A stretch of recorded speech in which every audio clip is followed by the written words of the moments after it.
Nagbago ang desisyon ni Pangulong Rodrigo Duterte na huwag nang bumili ng mga armas mula Amerika kasunod ng umano'y panibagong polisiya ni US President Donald Trump. Hudyat kaya ito ng mas mabuting relasyon sa pagitan ng dalawang bansa? Tatalakayin natin kasama si GMA resident analyst Richard Heydarian. Professor Heydarian, magandang umaga sa inyo. Good morning. So una sa lahat, ang tagal, di ba? Hindi tayo kumukuha ng armas. Even yung Philippine National Police, yung AFP, hindi kumukuha ng mga armas sa Amerika dahil nga sa galit ni Pangulong Duterte sa Amerika. Ano ang nagpabago ng ihip ng hangin? Well, just to clarify, no, yung AFP actually kumukuha pa rin ng mga armaments from the United States.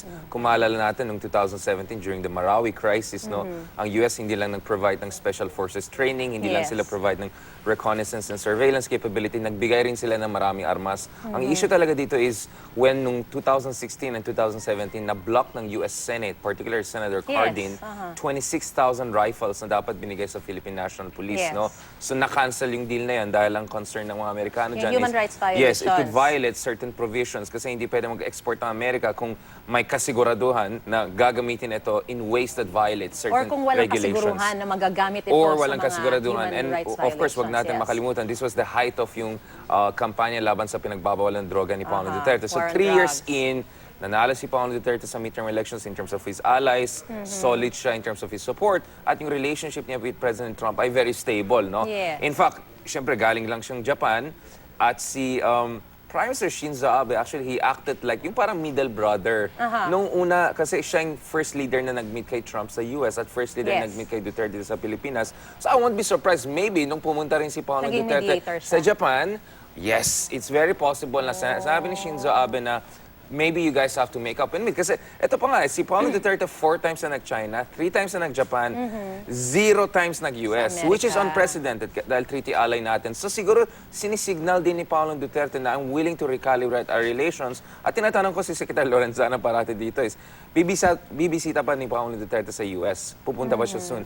They're hoping that siguro this year na finally pupunta si Pangulong Duterte. So this is the big picture na I think dapat bigyan natin ng pansin. Pero ang sinasabi ni Pangulong Duterte, may pagbabago raw kasi sa polisiya ng Amerika na yun yung nagpabago sa isip niya na kumuha na ng mga armas sa Amerika. Ano ba yung polisiya na ito na nagbago? Yes, so it's very possible na nagkaroon ng usapan sa, sa pagitan ng Pilipinas at saka US na may mga assurances na yung mga armaments na yan, whether pupunta sa AFP or pupunta sa PNP, ay hindi gagamitin for yung mga activities na pwede mag-violate sa regulation ng US. At possible, on the part of the US, mas relax sila in terms of observation of certain regulation and guidelines. Ang problema naman dito is, yung Trump administration, hindi niya hawak yung Senate. So may checks and balances sa US, no? Eh, hindi ko alam dito sa Pilipinas, pero sa US meron pa rin checks and balances. So I don't know kung si Trump mapangako niya na even though relax siya sa human rights issues or dun sa mga ginagawa ni Pangulong Duterte domestically, where the US Senate will still be on board. Ang pwede ko sabihin dito is dahil yung US-China tensions ay umaakyat, ang US ngayon overall, pati mga Senate, pati Democrats and Republicans ay overall, mas interesado na tutulungan yung mga bansa katulad ng Pilipinas to stand up on their own. So I think hindi ang pinag-usapan dito yung mga barel-barel lang.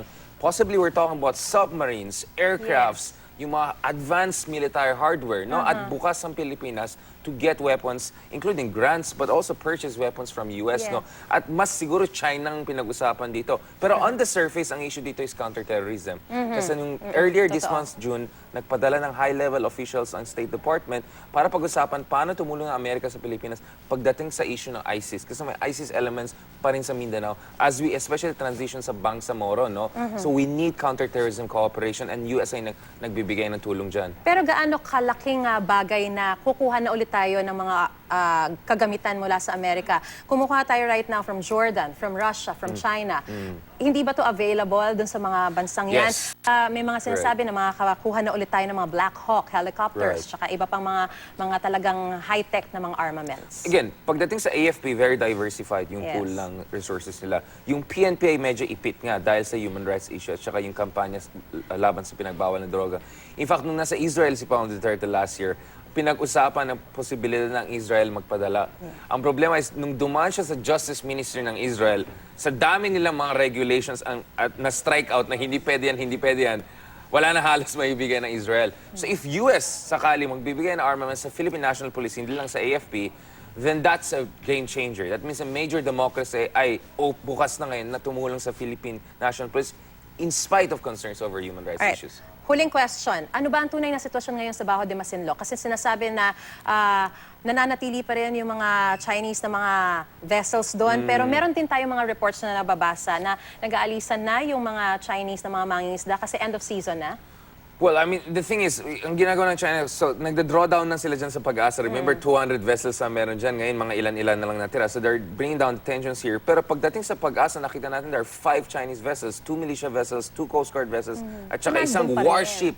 Itong warship ay medyo nakakabala kasi usually lang meron na Chinese vessels dyan ay yung mga Coast Guard vessels Yes. or fishing vessels. At itong warship ay within 7 to 12 nautical miles, meaning territorial sea ng Scarborough Shoal, which per international law ay actually common fishing ground. No? So this is a violation of international law. At more than that, hindi ito nagbibigay ng magandang senyales. Sinasabi pa rin ng China dito is, hindi kami bukas sa kompromiso, atin talaga yan, warship nga ipapadala namin sa... So my point is, the issue here is not harassment. Ito ay reassertion ng occupation ng China sa Panatag Shoal, which is a violation of international law. At of course, sampal sa mukha natin yan. So again, hihintayin natin ang magiging hakbang ng ating pamahalaan dyan. Maraming salamat sa enlightenment sa iyo, from you, GMA Resident Analyst Professor Richard Heydarian. Magandang umaga sa iyo. Magandang umaga.